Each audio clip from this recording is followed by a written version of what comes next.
Afternoon, folks. Welcome to Coffee and Revelation on Monday. And we are in Revelation chapter 16. A chapter you probably wouldn't choose for, let's say, a wedding or a funeral or anything else, because it's headlined The Seven Bowls of God's Wrath. And the temptation is just going through this, just say, well, these bowls of wrath, say something about it, and then leave it be. But I think it's worth looking at it in a little bit more detail because it's more carefully crafted than we might think. So can I also say apologies for the sound on the song on Fridays. I don't know what happened on the Vimeo. On the YouTube one, it's fine. So you can get it there. I need to check all that out. But Revelation chapter 16. Then I heard a loud voice from the temple saying to the seven angels, "Go, pour out the seven bowls of God's wrath on the earth." The first angel went and poured out his bowl on the land, and ugly, festering sores broke out on the people who had the mark of the beast and worshipped its image. Now, it's the seven bowls. Remember, we saw the seven bowls in chapter 5, verse 8 are the ones that are full of the prayers of God's people, praying for justice. Now, this is the justice that's coming. We need to see how this is justice. The loud voice is the voice of God coming from the temple. No one can enter the temple until these bowls are poured out. And the first four bowls are to do with the world, in the sense of the first is on the earth, the second on the sea, the third on the rivers and springs, and the fourth on the sun. But the impact is on people. This first bowl, the ugly festering sores. It's funny, I went for a walk with a friend today and he'd been swimming and had an allergic reaction in the sea and his skin was a bit of a mess.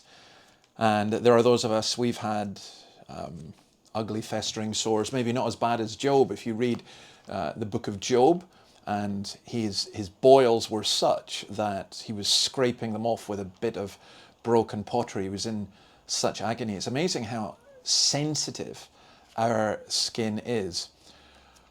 Well, these plagues or these bowls of wrath are reflective of the signs in Exodus, the plains in Exodus. So Exodus chapter 9, let me just read that to you. Exodus chapter 9 verses 10 and 11. And you'll see what I'm saying.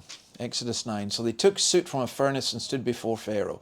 Moses tossed it into the air and festering boils broke out on people and animals.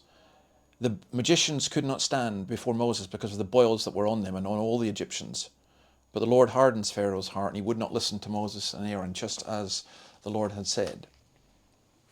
So this is a sensory experience. I think what John is doing is he's helping us to feel this is for real. This is real pain. This is real suffering.